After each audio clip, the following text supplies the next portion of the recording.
está em curso uma mudança silenciosa e profunda da Europa do pós-guerra. Estamos a passar um pouco clandestinamente, diria eu, da guerra nunca mais para o temos de estar prontos para ela. E esse instrumento de mudança chama-se federalismo pragmático. De uma forma simples, trata-se de uma ideia que a União Europeia precisa atuar de forma mais eficaz, mas sem esperar, e este ponto é muito importante, mas sem esperar por uma reforma constitucional completa. Voltarei depois a esta ideia de não esperar e o que é que significa não esperar por uma reforma constitucional completa. O federalismo pragmático significa algo como isto: federalizar na prática, menos unanimidade, mais decisões por maioria qualificada. Como o atual sistema exige unanimidade em inúmeras decisões, e muitas vezes há que reconhecê-lo, até paralisa a própria União Europeia, defender uma mudança de peso e do peso de cada um dos Estados, baseadas numa realidade um pouco instantânea, é isso a que se propõe esta nova forma de pensar o futuro da Europa.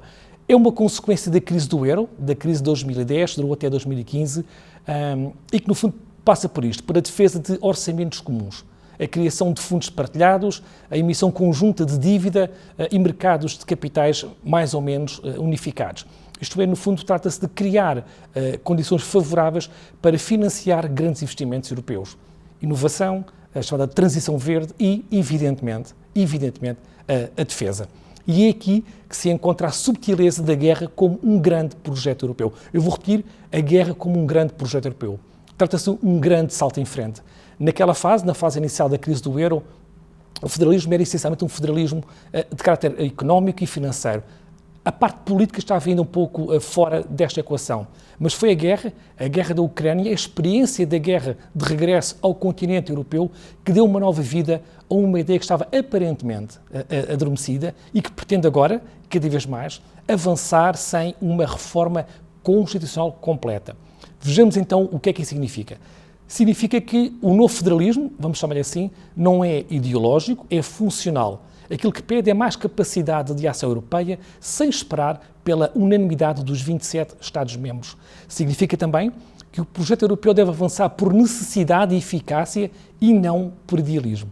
Ou seja, trata-se, na verdade, de uma integração funcional que pode ser implementada sem uma alteração formal dos tratados ou sem sequer um debate amplo e profundo nos parlamentos nacionais. E isto, na minha perspectiva, enfraquece o controle democrático sobre todas as decisões. Porquê? Porque reduz a deliberação parlamentar, porque reduz o escrutínio, porque reduz a transparência. E este federalismo pragmático, aquilo que assume é uma estrutura institucional da União Europeia baseada em unanimidades e poderes nacionais muito limitados de uma nova forma de olhar para a política. Deixou de servir a nova realidade geopolítica. É isso que é dito por estes pragmáticos do federalismo. Mas, desta perspectiva, ela terá que ser atualizada, contornando um pouco aquilo que é a essência dos processos democráticos.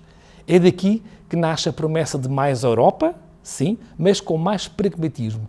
Aquilo que eu acho que é uma ideia de uma Europa sem ideais, uma Europa sem utopia, uma Europa sem sonho e, acima de tudo, uma Europa sem nenhuma esperança.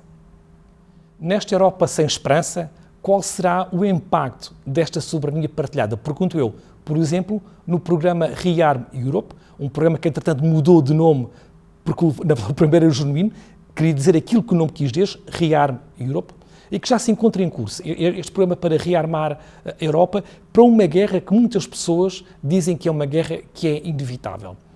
E a Europa, que devia ser a última fronteira desta vertigem militarista, mesmo sobre a falácia da paz armada, está a sucumbir ao peso deste pragmatismo. O argumento, aliás, nem sequer é novo. Antes da Primeira Guerra Mundial, os países armaram-se até aos dentes e essa paz tensa, esse acumular de tensão, só foi aliviado com o eclodir da Grande Guerra. O conceito de paz armada foi depois, uma vez mais, reinterpretado na Europa do pós-guerra.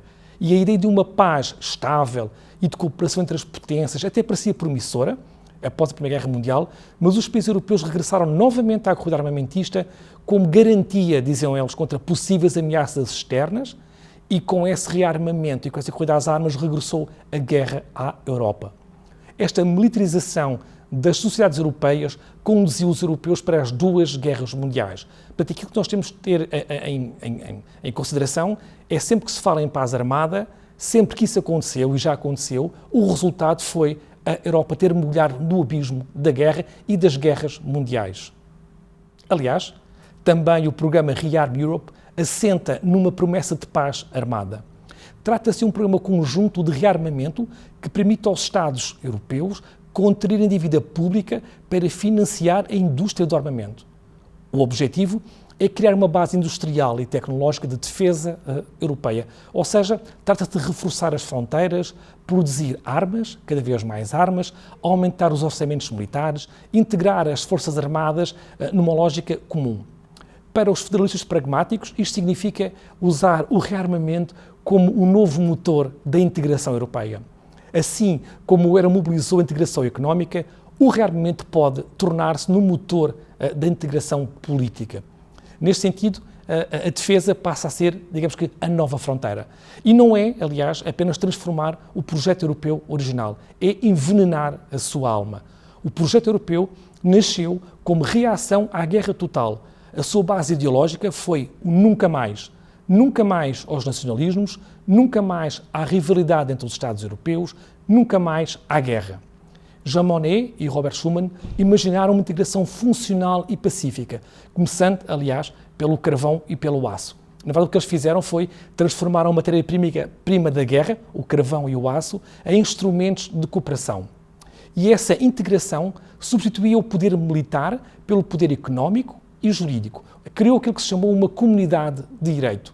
Este projeto europeu, original, era civil, jurídico e pacifista. Fundou-se na economia e no direito, não na força. O que se fala atualmente já não se trata, no fundo, de idealizar uma Europa unida, abstrata, mas de criar mecanismos concretos de ação conjunta. Traduz um novo ideal europeu, unidos pela paz, para a sua transformação em unidos pela sobrevivência. É disso que se trata. O federalismo pragmático e o rearmamento europeu mudam e querem mudar a alma do projeto europeu. Vamos passar do nunca mais à guerra para agora precisamos de estar prontos para ela. Dizer isto tudo não implica rejeitar a relevância da base conceptual do federalismo pragmático. Parte de uma realidade concreta, a urgência reconhecida de reformar as instituições europeias e fazê-lo num contexto de profunda mudança geopolítica. As novas ameaças que pesam sobre a paz favorecem abordagens realistas, de facto, mas a opção pelo rearmamento representa aquilo que eu acho que é uma fuga direta, em linha reta, para o abismo.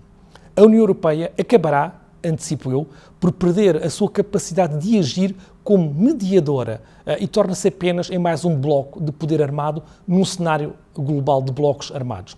Um bloco que tem as suas próprias contradições internas e que estão artificialmente, ou que serão artificialmente escondidas pelos diretórios dos países de maior peso económico. Pior, isto significa que a Europa se vai desviar do seu papel de integração económica, social e política, enfraquecendo necessariamente a solidariedade interna e gerando ainda mais divisões. Na verdade, este é que é o desafio.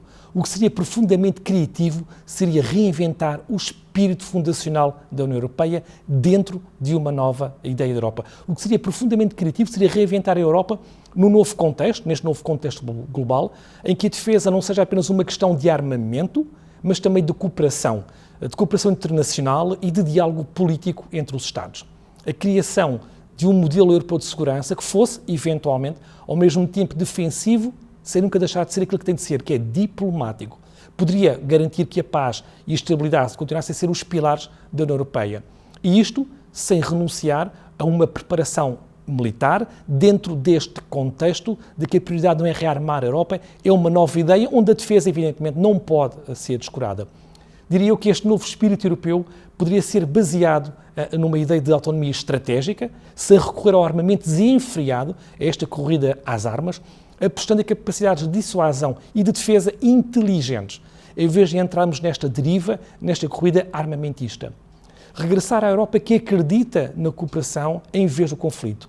Uma Europa que, conhecendo o passado, sabe muitíssimo bem para onde levaram as anteriores promessas de paz armada. Porque os europeus sabem muitíssimo bem que todos os dias têm um dia de ontem.